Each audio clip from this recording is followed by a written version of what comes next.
ಕಂಗಳು, ಗಿರಿ ಶೃಂಗವೇ ನಿನ್ನ ಅಂಗವೋ.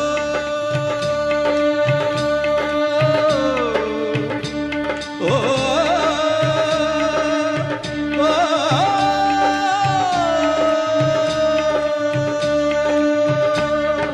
ದಿಕ್ಪಾಲಕರೇ ನಿನ್ನ ಕಾಲ್ಗಳು, ಮಿಂಚು ಸಿಡಿಲು ನಿನ್ನ ವೇಗವು, ಜೀವ ಜೀವದಲ್ಲಿ ಬೆರೆತು ಹೋದ,